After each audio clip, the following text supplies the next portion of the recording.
ఉన్నారు. ఎంతవరకు వాస్తవం, ఏం జరిగింది అసలు వాస్తవానికి? అయితే వాస్తవానికి ఏమైందంటే మేము బూత్లో 41లో ఏమైందంటే ఆల్రెడీ మెయిన్ ఓటర్ వచ్చేసరికి అది ఓట్ అయిపోయింది. ఓట్ అయిపోయినాక ఓటింగ్ తీసుకుని ఇంకొక ఆమె వచ్చింది. అది ఫేక్ ఓటుకొని వచ్చి నేను వేయాలి అనేసి అంటే అక్కడ ఓటే లేదు, నువ్వు వెళ్ళేస్తావు అనేసి 4 కార్డులు పట్టుకున్నారండి. పట్టుకుంటే అమ్మాయిని పట్టుకుంటే పారిపోయింది ఓటు వదిలేసి. ఇంకొక ముసలామని తీసుకొచ్చారు, ఆమెను పట్టుకునేసరికి ఆమె కూడా సైలెంట్గా జారుకొని వెళ్ళిపోయిందండి. ఇదేం న్యాయం అనిపిస్తుంది వాళ్ళకి? ఆల్రెడీ ఈ బూత్ లో ఉన్నటువంటి ఓటర్లేనా వారు, లేదంటే ఇతర నియోజకవర్గాల నుంచి వచ్చినటువంటి ఓటర్స్? మాకు ఇక్కడ ఓటర్స్ అందరూ తెలుసు సార్, మేమంతా చూసాము, అందరినీ చూసాము, డోర్ టు డోర్ వెళ్ళాము, ప్రతి బిల్డింగ్కి వెళ్ళాము, గల్లీ గల్లీ ఇల్లుకి వెళ్ళాము. మేము 2 నెలల నుంచి కష్టపడుతున్నాం. ప్రతి బూత్ ఇంటింటికి వెళ్ళాము, ఒక్కరు లేరు. కానీ వాళ్ళు ఇక్కడి నుంచి ఖాళీ చేస్తారంటే వాళ్ళు చెప్తారు కదా, వాళ్ళు కూడా చెప్తలేరు సార్. అన్ని ఓట్లే సార్. ఇప్పుడు దగ్గర చాలా పోలింగ్ అయినాయి. అవి మాత్రం తీసుకోకపోతే మాత్రం మేము ఒప్పుకోం సార్. ఈసారి మాత్రం మా సునీతమ్మ అయితే అస్సలు ఒప్పుకోదు. ఇది ఏం డిమాండ్ చేస్తా ఉన్నారు ఏంటి అసలు అంటే దొంగోట్లు తీయమని అడుగుతున్నాం మేము. ఇక్కడ మీరు ఒక్క నిమిషం సార్, పోలింగ్ బూత్ లో ఒక డ్రగ్గింగ్ జరిగిందంటే ఆపేస్తారు. పోలీసులు ఆపాలి కదా సార్, ఎందుకు ఆపుతలేరు? రెగ్గింగ్ జరిగేటప్పుడు అది ఆపుతలేరు. లాస్ట్ టైం చిన్నది ఇష్యూ జరిగిందంటే గోపీనాథ్ అన్న ఉన్నప్పుడు ఇంత ఇష్యూ జరిగిందంటే ఇమ్మీడియట్లీ ఆపేశారు. ఇప్పుడు ఎందుకు ఆపుతలేరు? ఈ ప్రభుత్వం ఉన్నప్పుడు ఎందుకు ఆపుతలేరు? అంటే పోలీసులు కూడా వాళ్ళకే సపోర్ట్ సార్. మేము వాస్తవంగా చెప్తున్నాం, పోలీసులు కూడా వాళ్ళకే సపోర్ట్.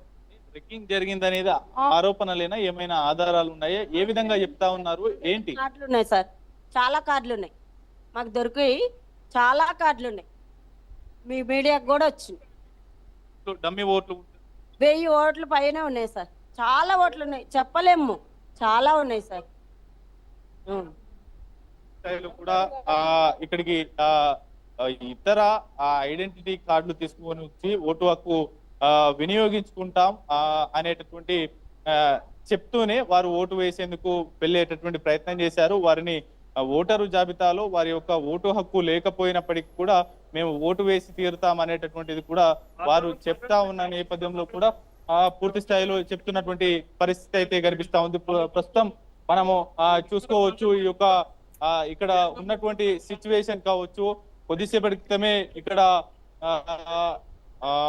కొంత గందరగోళమైనటువంటి సిచ్యువేషన్ అయితే ఏర్పడింది. పూర్తి స్థాయిలో కూడా ఒక గందరగోళమైనటువంటి వాతావరణం ఇక్కడ చోటు చేసుకుంది. అంతేకాకుండా బీఆర్ఎస్ అభ్యర్థి అయినటువంటి మాగంటి సునీత గోపీనాథ్ కూడా ఇక్కడికి చేరుకున్నటువంటి పరిస్థితి అయితే ఉంది. ఓవరాల్ గా కూడా ఈ యొక్క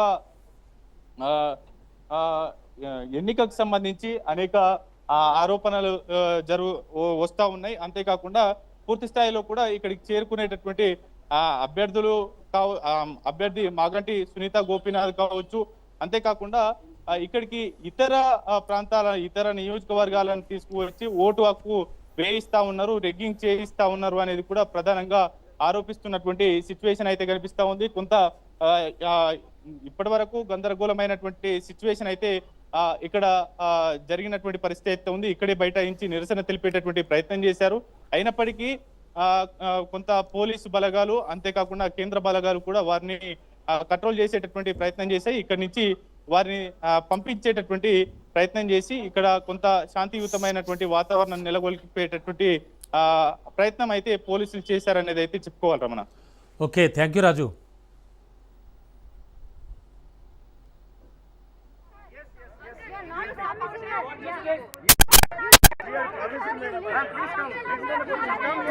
ప్రతి బూత్ లో ఇప్పటికి 10% అయింది.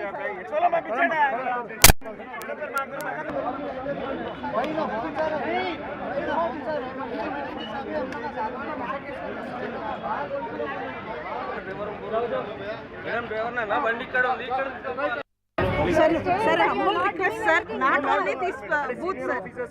Please come. Sir, you are not promising us. Yes. You are not promising us. Yes. We are promising, madam. Please come. Prati booth lo ippadi 10%